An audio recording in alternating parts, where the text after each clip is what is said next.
Fran wants a cushion. Wait.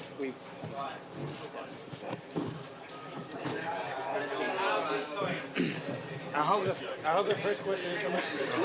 Any particular order? Just sit down whenever you want. What is this for? I'll sit down here. I know who's going to do the talking next to me. Sit here. I've never been in a press. Just in case you want to hear yourself. First question is going to be from this person. It's going to be from your two. What is your combination of drink, China?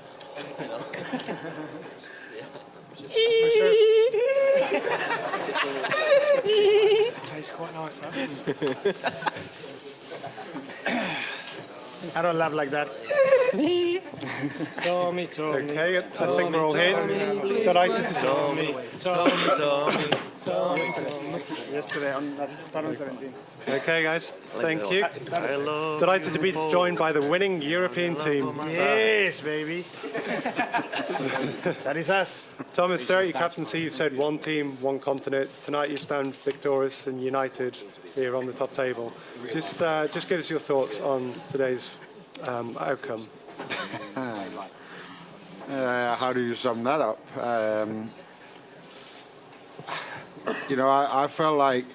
I felt all along that this was a good group of guys, but I have to say when we got here on Monday and we got together, this turned out pretty exciting, because the way the 12 of them have just joined up together as a team, and the way they looked after each other and been there for each other throughout the whole week made captaincy pretty easy. And the hardest thing about the captaincy, I think, this week was that there were so many guys playing well and being in such good a frame of mind that I didn't really, I wanted to get everybody on the golf course, and you can't.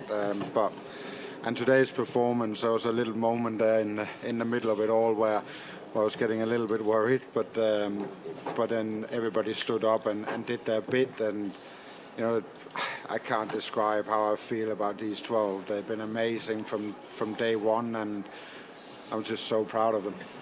Thank you, Thomas. Francesco, just quick comment from you. 5 from 5, first European player to do that, and to hold the winning putt, or get the winning point rather as well. As far as the Ryder Cup weeks go, that's not a bad one, eh?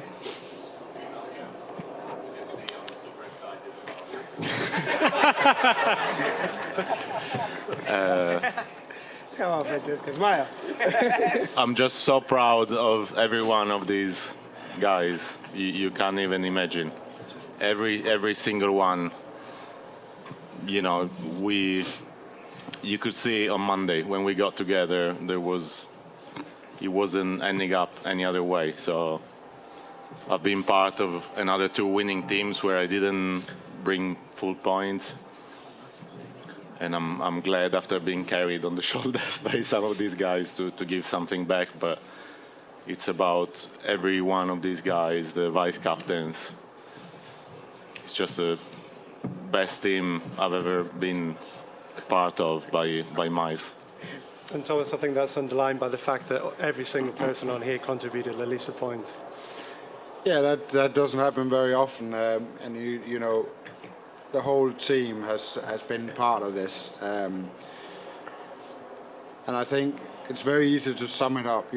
Some play 5 matches and some play 2 matches, but they all contribute. And when you sit in this situation at the end of it, I played in my Ryder Cups, and I don't care how many matches I play in, as long as we win. And I think that's what it's all about. And I think we all feel that way now, that we got it right this week. We worked as a team, and we knew we were up against very strong opponents, but we went out on the golf course and believed in ourselves and what we stand for as a team. We never ever looked towards their team about what they were about. We were about us as a team and what we do. And this is the best team room I've ever been in. It was calm, it was determined, it was focused, it was fun.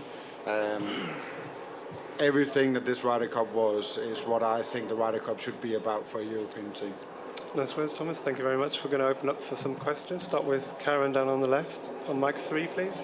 This is a question for Rory. You spoke outside about how well connected everyone was to one another and how that created lots of options for pairings. What are the qualities that allowed that to happen? What is it about all of the people up there that created that situation, that also the qualities Thomas was talking about? Yeah, I mean, I think, as Thomas just said, the togetherness in the team room all week. You know, we've all had this WhatsApp group going for a while, which has sort of been just one big love-in. So we even managed to get Rory in WhatsApp. Yeah, I wasn't on WhatsApp before this week. Tommy Fleetwood scored 4 points on the WhatsApp group too. So, you know, that was a big part of it. Just we all get along so well. Torbjorn was a little late to the party. He didn't sort of chime. Yeah, the mute. He didn't chime in for a while, but he arrived just like today. He certainly arrived on Sunday. But I think, you know, there's just something about this group of guys. I think, you know, for example, Ian and I sort of got word on sort of Wednesday night, Thursday morning that we were going to play foursomes together. But we've played together before and we've been successful. Or Ian's been successful, and I've watched. But I just think we all get along so well. We've known each other for a long time, and there's a continuity in our group that maybe the other side don't quite have, just because of the new, you know, the rookies coming in and the new guys. But even the rookies in our team, we've all known for a long time. I first played with Torbjorn in the Egyptian Open in 2010. You know, I played with I did. You know, so we've all known each other for a long, long time, and we get along well. And I think collectively we all have one question: where's Alan Shipnuck? There we go. Hey! Tell you what, This one's for you. Hell of a predictor you are. But no, I think just the togetherness of the team, the great camaraderie we have, you know, that's built up on the European tour, and obviously we all have our separate lives going on. But once we get together for the Ryder Cup, we all come together as one, and you know, it was just such a good week. I'm going to the right-hand side, microphone 1, please. Thank you, Ewan. Thomas, congratulations. I know you said you didn't look at the other team, but there was so much made before this Ryder Cup of how strong the American team was, one of the strongest teams ever put together, etc. Now that you guys you've not only beaten them, but actually beaten them pretty convincingly score-wise, how good does that make this European team in Ryder Cup context? It's up there, I have to say. But that's down to the players in the team. It's down to what they are as their personalities and what they want to achieve. You know, it's no secret that we get together about this, and we always have done. And you know, we went through a transition last time in you know, in the team, and sometimes you go through that, and that becomes difficult, especially when you go away. This team was. It's just a very, very solid team, and all of these guys that are here, you know, they're quality golfers. Some of them are putting their stamp on the world scene, and there's a couple in this team that are on their way right to the top of the game over the next few years, and there will be massive parts of these European teams in the future. It's a great group. It's a group that believes in themselves and what they stand for, and they carry the torch on for what European Ryder Cup teams is all about. And they understand the history, they understand what we're about, and that's what will do them great going forward. Microphone 2 in the middle, please. Yeah, Thomas, I've been asking you about the Spanish passion for a year now, so this is a question for you, for anybody who wants to comment. How much was that a factor this week? And for Sergio and John, how much did you spend watching each other play this week and spending time together? Well, he wasn't a bad pick, was he? Yeah. The 4 picks weren't bad.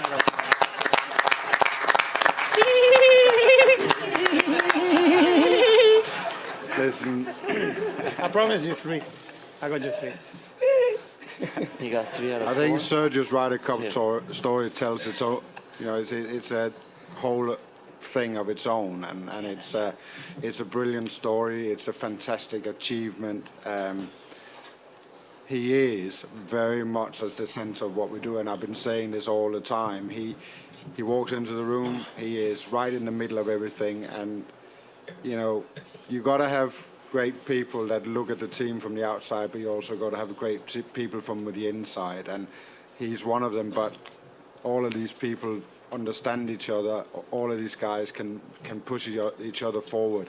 But Sergio's done amazing, and for John to go out in his first Ryder Cup single and beat Tiger Woods, that's a pretty cool thing that you'll have for the rest of your life, and that's something that he will carry in his career, and knowing that on the biggest stage against the best player that's ever played, I can stand up and do great things. John, do you want to go? Some comments about... Well, what he asked? Yeah. Yeah, I mean, every time Sergio was on the course, obviously I was watching. I mean, I grew up watching him play golf. I grew up glued to the TV watching him do great things in the Ryder Cup and watching him do great things in golf in general, so... So old.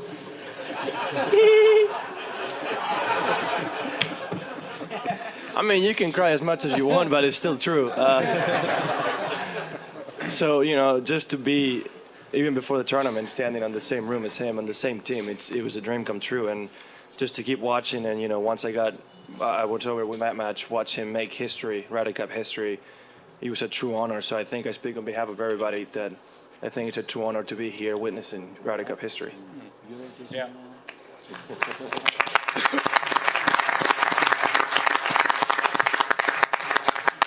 Well, I mean, for me, obviously, it was a pleasure to be with every single one of these players. But obviously, with John being Spaniard and being the present and future of Spain, it means so much. And we played, I think, one practice round together this week, but I know that he was fighting hard, and I got a little bit unfortunate the first couple of days and wasn't able to get any points. And I knew he wanted to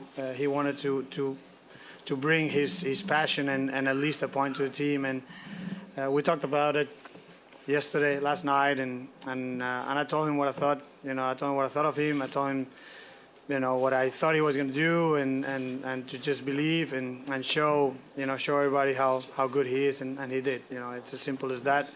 He's a wonderful player. He was a great team player, and it's just another piece of the puzzle that helped all of us. Go to microphone 3, Mark down the front, please. Thomas, when you were making the captain's picks, obviously you got to leave people off, and there was a handful of guys who were having pretty good years that you left off, and you went with the experience of these guys. Can you speak to how much of a difference your captain's picks made in these matches?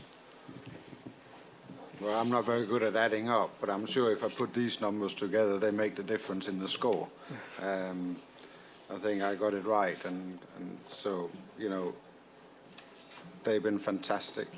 They bring more than they do what I couldn't have dreamt of what they brought on the golf course. They've been fantastic this week on the golf course, but in the team room, they bring the experience, they bring the understanding. It's those guys that last night sit and make sure that everybody's in the right frame of mind and they're ready to go out and play because they've done it so many times before. I think it takes to play in the Ryder Cup and be in a lot of team rooms and to understand what it's all about. And sometimes when you have some great new guys coming through, where you've got to balance it out with the experience, it worked well for us this week. It really has. And when you take on the captaincy, you can never dream of a scoreline like this. You know it's going to be close, but you can't dream of a scoreline like this. And that's obviously down to all 12 players, but I'm extremely proud of those 4 guys that got picked, because it's by no means easy to be picked. There's pressure on you if you've got to be picked, and they stood up, all of them this week, and showed what they're worth. And, from Sergio and Ian, that are such the heartbeat of what we do, Henrik that brings all the calmness, and then Paul, we can only say, welcome back. I believe we have a question from Alan on number 2. Francesco. Hey!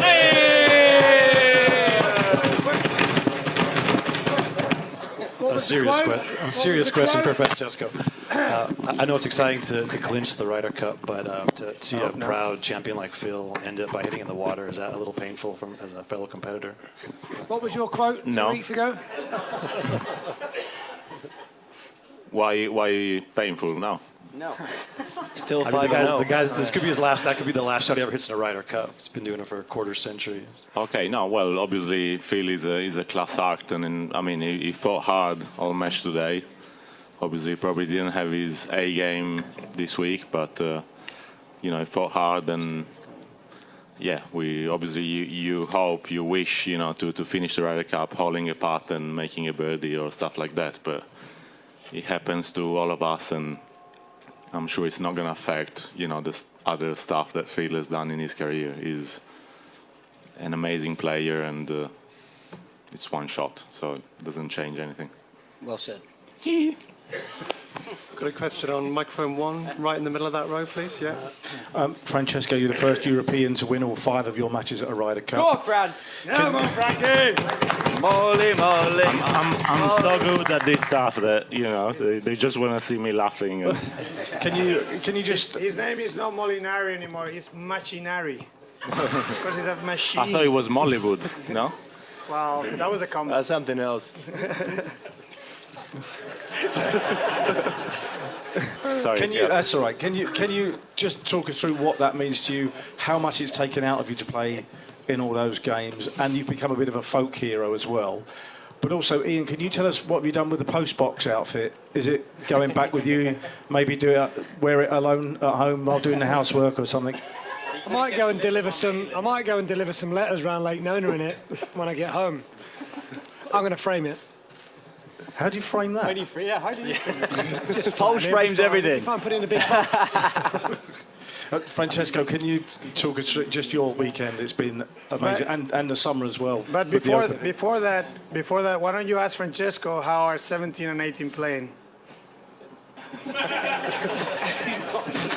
What? This golf course has 18 holes. Really? I think I played them on Tuesday. No? Thank God we play 18 that day. Sorry, what was the question? How are 17 and 18 playing? You've become a folk hero in some. You won the Open, but also you've won all 5 points here. But the fans have really taken you to their hearts. You've become a cult hero, really, as well. Just talk us about everything to do with your summer and this weekend in particular. No, my summer has been great, but it's about, like I said before, about these guys. Are you sure? I've been on 2 winning teams, doing a little bit, but not a lot, and my record was pretty shocking, really, coming into this week. So statistically, there was a good chance of winning some points, and So arrogant. Get over yourself. What's it taken out of you? How much has it taken out of you to play in all those 5 matches? Well, talk for yourself. He's played less hole than anyone else. He's played 5 matches. It's been intense, but the adrenaline is so much, obviously, that you could keep going. Today it was hard. There were many energies, but like I said, it's not about individuals. It's about the other guys on the team and the atmosphere that we created getting here on Monday. I honestly don't feel any difference bringing 5 points or 1 point or half a point like I did in Wales or in Medina. I said it yesterday when they were asking me and Tommy about winning 4 out of 4. It doesn't mean anything if you don't win the cup. So that's what this team is about, and I think honestly that's what makes the difference in the end of the week. Okay. Microphone 3 on the left-hand side, John. There's a question for Ian and Justin, please. You've both been around in lots of teams. Could you just identify the thing that you think Thomas did perhaps better than anything else? You've seen that you've had a lot of captains. Yeah, I've played a few now. So Thomas has been extremely calm all week. He's allowed. Hope you took note of that. Unlike his playing career. He's allowed us all to be very relaxed, very chilled in the team room, and he understands every player on a personal level and professionally as well. So to be able to have that level of calmness in the team room, I think this week showed through. We had an extra bit of motivation this week as well, which... Yes, bring it. Which you might all see. I don't know when he's going to get it done, but we had some extra motivation this week to make sure we put our hands back on that trophy. As little or big as that number's going to be, it will be a very interesting number to see. Cracking on. Justin? So, I guess just bringing it back slightly more serious, I think that... What? Why? Was it a number or was it an image? Score. Number. Score. Okay, cool. We still have to work the initials of the players. I think we might be talking about a tat, just to keep everyone in the loop. Could be a visit to a tattoo parlor coming very soon for Mr. Bjorn. On his head. There's plenty of like his head. You can get plenty of real estate there, so yeah, maybe. You get 3 guesses. One wrong. I think what Thomas did, and I think what the backroom staff did for the team, and what you don't see along this line right now, you see a bunch of guys who are elated, you see a bunch of the guys enjoying the situation, you see a bunch of guys having a couple of drinks to celebrate. What this team did was not drop their guard until this moment right here. This team was relentless in its pursuit of excellence. We ticked every single box that we could control week in, week out, all week long, whether it be recovery, nutrition, practice rounds. Our focus was unbelievable this week as a collective group, and that's what Thomas brought to the situation. He didn't fill the week with pointless team meetings. He trusted us to be 12 players that would come together, and today trusted us to be 12 individuals. Like Rory said, he sent a great message earlier, but 12 individuals working towards the same common goal. And that was his strength this week. And I think that we didn't drop our guard all week long. We stayed on point as a group, and everybody, the discipline that we showed got us to this point where we can now let our hair down and now really drop our guard hard. Yeah, Thomas's team you don't see. Which are the ones that really help us. The backroom staff, the vice captains, the chefs, the nutritionalists, the physios. Team physios. The list goes on, and you only see 12 of us sitting here right now. 5 vices, the wives, but the caddies. We can go on and on, but Thomas has pulled his team together, and I'm not including us 12 as the team, but the entire team behind the scenes to make all this work. And that's what's been very, very impressive. Thomas, if I could just get you to follow on from that as well. We've got the vice captains in the room with us, just the role of the backroom team. Yeah, I mean, when you start out on this journey, you look at the things that you can do differently, and the modern golfer is a different guy today. They're very healthy. They're very focused on how they recover, how they look after themselves, and it's such a big part of their lives. And they're also used to having a big group of people around them. So I felt like I needed to do the things that were for the players. When you go back over the years, the European team room has changed. I wanted to do this for them. I wanted it to be those 12 players that they felt like they walked into an environment that they could recognize, and that was better or on par with the environment that they normally work in. So a lot of that work was what we wanted to do. I brought in some very good people, and I'm so thankful to those people that have worked so hard and so many hours to make this happen for these 12 guys. And as vice captains, you couldn't have a stronger and better group of guys. I got all the information. They've been brilliant.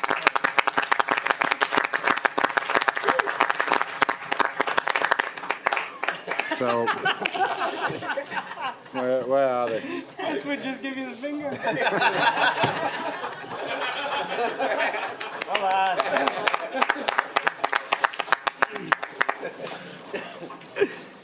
Yeah, it's you know, and for guys, I've been there myself. You know, it's a new for a lot of these guys. It's a new step in their careers. You know, and it's not always a pleasant step to take when you go from a player to doing something else. But you know, it shows what we're all about on this side of the Atlantic. We get together and we do this for these 12 guys and give them the experiences we had. So I'm proud of everyone that's been involved in this team process. Thank you, Thomas. Time for a couple more questions. Microphone one down the front. Yes, for Francesco, first of all, congratulations. Also, congratulations. Yeah, thank You've you. seen a lot of Mr. Woods and company. You and Tommy had lots of activity there. How would you compare this with what you played against him in Medina? And how does this all stack up in this big picture for you? I don't know. It's hard to compare with Medina. I think he obviously came here after a great win last week. Maybe that took something out of him, but he was still hitting great shots, and he's a really tough competitor, obviously. So, you know, we've done great with Tommy. Tommy's been amazing, and I love him, like I said the other day. So we need to spend more time together, I feel. This is so far away. I'm sure Europe agrees with you on that one. Well, I feel so far away. I know. Got a question two in the middle there, please. Thomas, just a question for me. How big does this tattoo have to be, please? And does that have any influence about where it will go on your body, please? As big as possible. As big as it can. It's a huge part of his body. Well, let me put it this way. It's going to go on a part that only Grace will see. Hey! Well, I hope we... Well, never mind. I might have to send them a picture, then you'll all see it as well, I guess. But, yeah. The worst decision I made all week. No, it was the best. It was clearly the best. I mean, there was something to fight for. Extra. Well, on that note, Thomas, thank you very much for joining us, Team Europe. Thank you. Thank you, guys. Thank you.